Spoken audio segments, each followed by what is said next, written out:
Well, hello, Adult Sunday School Leader. Well, right now we are in the Advent season, which, of course, is that season leading up to Christmas. On each of the 4 Sundays preceding December 25th, many churches will observe lighting Advent candles. Now, on the first Sunday of Advent, which will be this coming Sunday, the first candle is lit. On the second Sunday, there are 2 candles, continuing on through the Sunday before Christmas. So here's how that works out. The first candle is the candle of hope, and it's a purple candle. The second candle is a candle of peace. It's also purple. The third candle is a candle of joy. It's a pink candle. The fourth candle is a candle of love, and it's purple. Now, some churches might have a white candle in the center, the Christ candle that represents his birth that they would light on Christmas.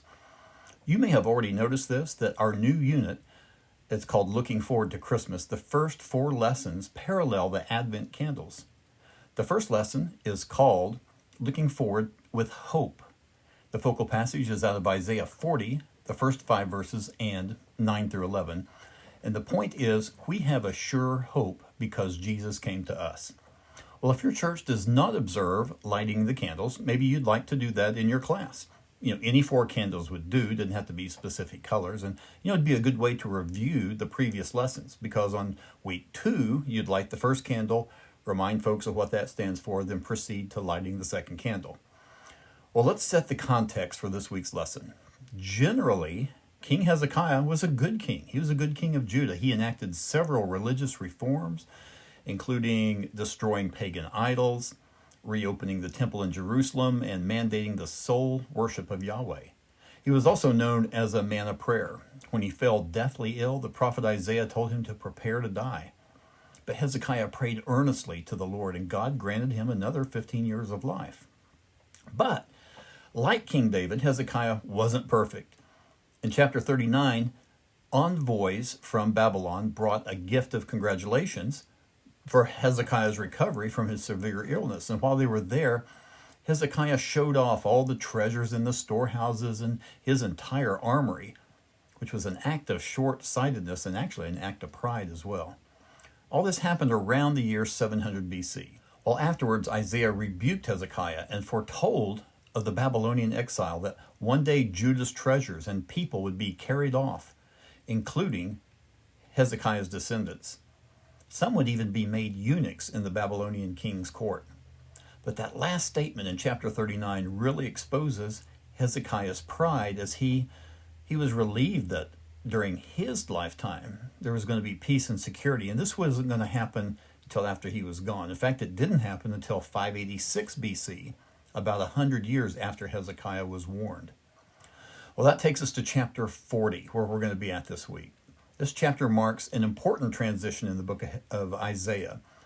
It's often described as the beginning of the book of comfort, which is what chapters 40 through 66 are often called. It shifts the theme from judgment and warning in earlier chapters to one of hope, restoration, and assurance of God's sovereignty and his care. Well, our first set of verses this week is Isaiah chapter 40, verses 1 and 2.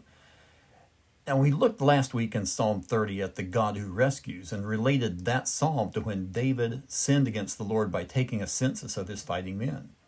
The country was severely punished, but the discipline was temporary, and afterwards the Lord restored their fellowship.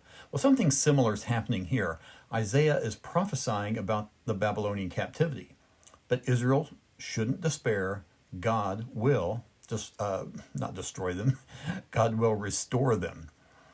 Yep. Did you notice that first word, comfort, is repeated? Verse 1 doesn't say, comfort my people. It says, comfort my people. When words like this, when they're repeated, it's done so for emphasis. Jesus did this when he said, verily, verily, or truly, truly, I say to you.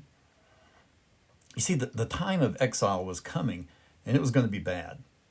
But just like we studied last week, that time of discipline and punishment was only for a season. Comfort would be coming. This is that light at the end of the tunnel that they were supposed to focus on.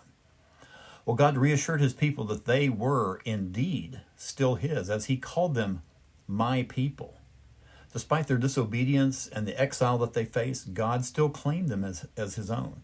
He was going to chasten them, but not forsake them. Well, just as Isaiah prophesied that the Lord would pay double for her sins, Jeremiah comes along 100+ years later and confirms this in Jeremiah 16, verses 17 and 18. It says this, "My eyes are on all their ways. They are not hidden from me, nor is their sin concealed from my eyes. I will repay them double for their wickedness and their sin, because they have defiled my land with lifeless forms of their vile images, and have filled my inheritance with their detestable idols." Well, let's note that this isn't double what was deserved, but really punishing their sin to the full extent. Think back to the time of the judges. God punished their idolatry then by allowing Israel to be defeated and oppressed by enemy nations. But this time, they were going to be defeated and exiled from their land. It was more than they were used to, and it was more, or we could call it double, than what they expected any punishment to be. But here in these verses, that time is over. The punishment is through. It's time for reconciliation. And that leads us to our next set of verses in Isaiah chapter 40, verses 3 through 5. Now, when we, or at least when I think of wilderness, I usually think of some backwoods, forested area that's not really traveled much. But in biblical times, the wilderness was the desert area. The children of Israel spent 40 years traveling in the wilderness or the desert, and when they didn't take the promised land as they were supposed to. Also, that's where Jesus was tempted, in the wilderness. When the people of Judah were in captivity, and when they were in Babylon, they were in a spiritual wilderness. Their spiritual lives were dry and barren, but there was a voice. There would be a voice crying out in that wilderness, "Prepare the way of the Lord, make straight in the desert a highway for our God." You see right there the parallelism there between wilderness and desert. I know you can't tell it from looking at me, but for 2 summers, I worked in natural gas pipeline construction.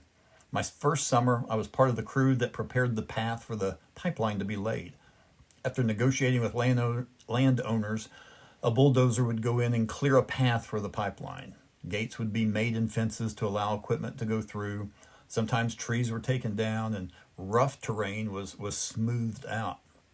That's somewhat similar to what was common in that day when monarchs would be traveling through their area. They would often send ahead of them men to remove stones, level out rough places, make the road easier to travel on. This was a common scene for the readers and the hearers of Isaiah's message. It was easier for them to imagine this. Now, I believe that this passage has historical as well as spiritual significance. Historically, there were lots of obstacles for the people of Judah to return to their homeland and rebuild the temple. Remember, the Babylonians destroyed the temple in 586 BC. It seemed that returning was an impossibility. But God would smooth out those obstacles, and by an edict of a Persian king, they were going to be able to return and start building the temple. And all this is way in the future. They have no idea about any of this. Now, spiritually, though, God was going to remove every obstacle that prevented people from coming to him. That is sin. Because of sin, it was impossible for people and God to have any kind of relationship. So that's where Jesus came in, to be our payment for the sin so that we so rightly deserve to be punished for. And both historically and spiritually, this applied to John the Baptist as he prepared the way for Jesus. This passage is attributed to him in Matthew 3:3, and John the Baptist attributed this passage to himself in John chapter 1, verse 23. And in Matthew 3, verse 1, it states that John the Baptist was preaching in the wilderness of Judea. He literally was the voice in the wilderness. Well, these verses show that the Lord is a God of providence, going ahead and preparing the way for the physical return of the Jews, as well as make available the spiritual reconciliation of all humans. Well, let's now skip down and read Isaiah 40, verses 9 through 11. The good news of that day was that Israel would eventually get to return home. This was all because of the Lord's working. Israel was to proudly give credit to God for doing this. The Lord was, and is, a God of both truth and grace, of power and tenderness, of discipline and compassion. He was not only going to allow Israel to become captive to a heathen nation, but he was also going to rescue them and tend to them as a shepherd tends to his flock. Well, this passage paints a picture of God being both mighty and tender. As his people, we are to proclaim his good news, trust in his sovereign power, and find comfort in his compassionate care. Whether we see him as a king or a shepherd, he invites us to rest in the assurance of his faithful presence and work in our lives. In the prophecy of Isaiah that's in our lesson this week, Judah was going to be exiled, yet they were given hope. We also have a hope, don't we? Despite whatever less than ideal situation we find ourselves in, our hope, our faith is in Christ. He's both our King and our Good Shepherd. And let's always be prepared, as 1 Peter 3:15 states, to give an answer for that hope that we have. Thank you guys very much for watching. I appreciate you so much. I thought I'd give you a little bit different view of the office this week. Anyway, have a great week. I'm recording this before Thanksgiving, so I either hope you have or you have had a great Thanksgiving. Be thankful. I'm thankful for you.